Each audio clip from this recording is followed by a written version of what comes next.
ନମସ୍କାର। ମୁଁ ବୀରେଶ୍ୱର ମହାନ୍ତି ମୋ ମନ କଥାର 124ତମ ଅଧ୍ୟାୟକୁ ଆପଣମାନଙ୍କୁ ହାର୍ଦ୍ଦିକ ସ୍ୱାଗତ କରୁଛି। ଆଜି ଏ ଅଧ୍ୟାୟରେ ସ୍ୱର୍ଗତ ପ୍ରଣବ ପଟ୍ଟନାୟକଙ୍କ କଥା। ପ୍ରଣବ ପଟ୍ଟନାୟକଙ୍କୁ ଯେତେବେଳେ ସ୍ୱର୍ଗତ ପ୍ରଣବ ପଟ୍ଟନାୟକ ବୋଲି ମୁଁ କହୁଛି, ମୋ ମନରେ ଅନେକ ଯନ୍ତ୍ରଣା, ପୀଡ଼ା, ବେଦନା। ଆମେ ପ୍ରଣବ ପଟ୍ଟନାୟକଙ୍କୁ ଜଣେ ଅତ୍ୟନ୍ତ ଉଚ୍ଚ କୋଟିର ଗାୟକ ଭାବରେ ଦେଖିଛୁ। ତାଙ୍କ କଣ୍ଠସ୍ୱର ପରି ଆଉ ଗୋଟିଏ କଣ୍ଠସ୍ୱର ଆମେ କେବେ ପାଇବୁ ନାହିଁ। କିନ୍ତୁ ଆଉ ଏକ ବଡ଼ ଗୁଣ ତାଙ୍କ ପାଖରେ ଥିଲା। ସେ ଥିଲେ ଅଜାତ ଶତ୍ରୁ। ତାଙ୍କର କେହି ଶତ୍ରୁ ନଥିଲେ। ସେ ଅତ୍ୟନ୍ତ ଧୀର, ସ୍ଥିର, ଗମ୍ଭୀର ସ୍ୱଭାବର ଲୋକ ଥିଲେ।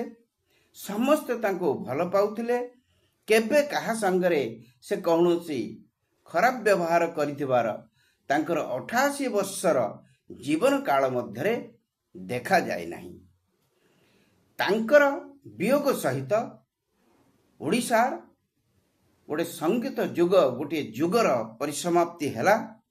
ଆଗେ ଅକ୍ଷୟ ମହାନ୍ତି ଯାଇଥିଲେ, ତାପରେ ସିକନ୍ଦର ଆଲମ ଗଲେ, ତାପରେ ପ୍ରଫୁଲ୍ଲ କର ଗଲେ, ତାପରେ ପ୍ରଣବ ପଟ୍ଟନାୟକ 2026 ଅଗଷ୍ଟ 21ରେ 88 ବୟସରେ ଏ ସଂସାରରୁ ବିଦାୟ ନେଲେ।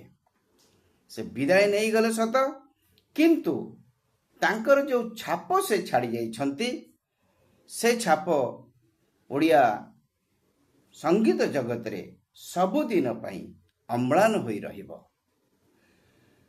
ସେ 1938 ମସିହା ଜାନୁଆରୀ 20 ତାରିଖରେ କଟକର ବକ୍ସି ବଜାରରେ ଜନ୍ମଗ୍ରହଣ କରିଥିଲେ।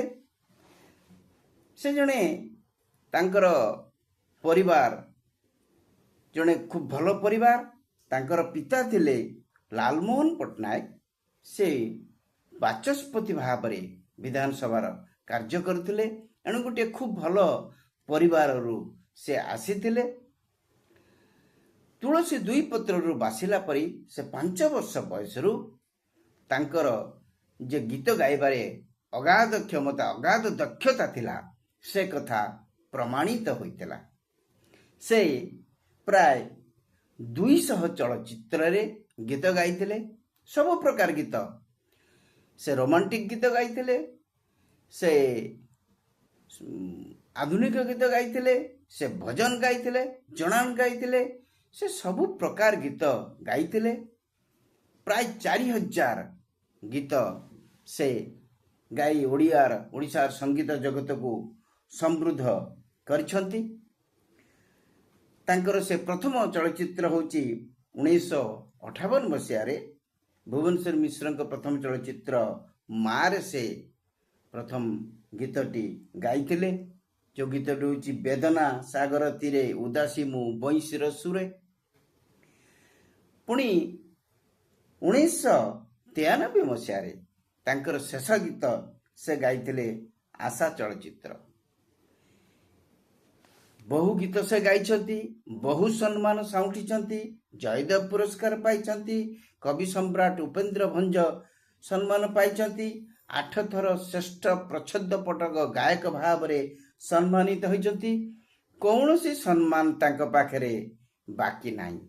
କିନ୍ତୁ ସବୁଠୁ ବଡ଼ ସମ୍ମାନ ଥିଲା ତାଙ୍କର, ସେ ଜଣେ ଅତ୍ୟନ୍ତ ଧୀର, ସ୍ଥିର ଏବଂ କାହା ସହିତ କୌଣସି ପ୍ରକାର ଶତ୍ରୁତା ନ କରୁଥିବା ଜଣେ ଗାୟକ। ଆଜି ଆମେ ତାଙ୍କୁ ମନେ ପକାଉଛୁ। ଆଜି ଯେତେବେଳେ ତାଙ୍କୁ ଆମେ ମନେ ପକାଉଛୁ, ସେଇ ଭିତରେ ମୁଁ ଗୋଟିଏ ଯୋଡ଼େ ଗୀତ ତାଙ୍କ ବାବଦରେ ଗାଇକରି ତାଙ୍କୁ ଶ୍ରଦ୍ଧାଞ୍ଜଳି ଦେବି। ପ୍ରଣବ ପଟ୍ଟନାୟକଙ୍କର ଗୀତ ଗାଇବା ଏତେ ସହଜ ନୁହେଁ। ଭଲ ଭଲ ସିଙ୍ଗରମାନେ ମଧ୍ୟ ତାଙ୍କ ଗୀତ ଠିକ୍ କରି ଗାଇପାରନ୍ତିନି। ଏଣୁ ଆମ କଥା ତ ଛାଡ଼ନ୍ତୁ, ଆମେ କେବଳ ସେ ଗୀତକୁ ଆବୃତ୍ତି କରିବି 3-4ଟି ଗୀତ। ତାଙ୍କର ବହୁତ ଭଲ ଭଲ ଗୀତ ଅଛି। ସୀମାହୀନ ଦରିଆ ହେଲା, ଏମିତି ରାତି ହେଲା, ତାପରେ ମାଝିରେ ଗୀତ ହେଲା, ରେ ଆତ୍ମନ ହେଲା, ନକର ନକର ମନ ହେଲା, ଉର୍ମି ଅଧୀରା ହେଲା ବହୁ ଗୀତ ତାଙ୍କର ଲୋକପ୍ରିୟ ହେଇପାରିଥିଲା। ମୁଁ 2-3ଟି ଗୀତରୁ ଦିଦି ଧାଡ଼ି ଆବୃତ୍ତି କରିବି। सीमाहीन दरिया साथहीन दुनिया जीवन तरी जाए भासी रे आशा सुमारी सागर लहरी बालुका से जोरे जाए भासी रे सीमाहीन दरिया बती घर आशार मीनार जे तरंग मणिषर मन सागर बीजा बाली रे प्रेम सामुकार मधु सपन साथी रे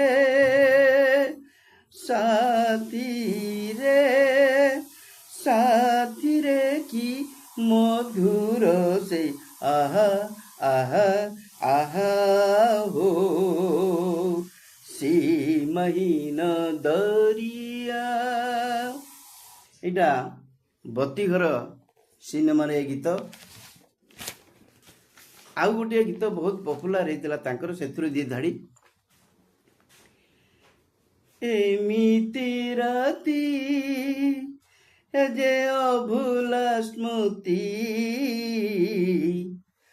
तुनी तुनी कथा कही जाऊ गोबिती देख आकाश कहे नील जोछना काने देख आकाश कहे नील जोछना काने तुमे मो मु तुम जीवन साथी एमिति राती जे अभुला स्मृति तुनी तुनी कथा कही जाऊ गोबिती झरी झरणा सागर रे मिसई जाई जन उइले आकाश रे खोजई कई हाँ तुमरी बिना ए मन बुझे ना हाँ तुमरी बिना ए मन बुझे ना तुमे मो मु तुम जीवन साथी एमिति राती जे अभुला स्मृति तुनी तुनी कथा कही जाऊ गोबिती। आउ गोटे गीत सेटा तांकर मृत्युर किछि समय पूर्वरु तांकर घरे गाइथिले शस्य गीतटी नकर मन तीले भावना भाविले कि जीव चाली शोक जतना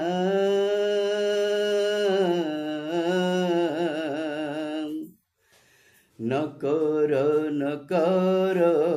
मन देख पकी वृक्ष डाले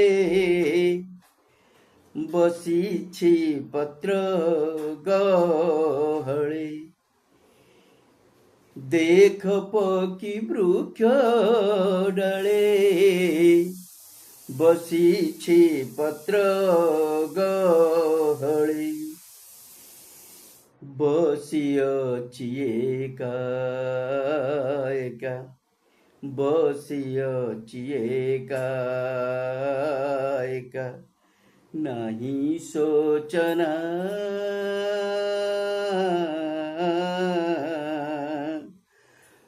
न कर मन पत्र गहल रे बसी विचार मन पक्षी हे पत्र गहल रे बसी विचार मन पक्षी नेला जिए देव सिए नेला जिए देव सिए सुना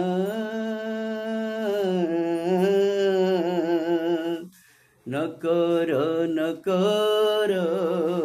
मन आ गोटे गीत खूब भल गाई खाली धाड़िए गाँचे से रे आत्मन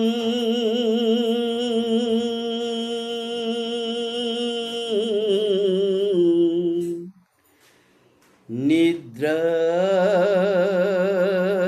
परिहरी फेड़ी चिंतारो लोचन कर कर निरीक्षण निशब्दे धाइछि देख कराळ लहरी रे आत्मन निद्रा परिहरी।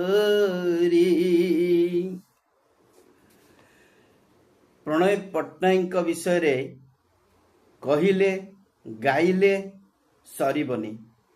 आमे एक श्रेष्ठ गायक को आम गहणु हरइचे। मु व्यक्तिगत भाव रे तांको सांगरे अनेक प्रोग्राम रे तांको प्रोग्राम देखिछि, तांके संगरे कथावार्ता हबार मध्य सुजोग मिलिछि।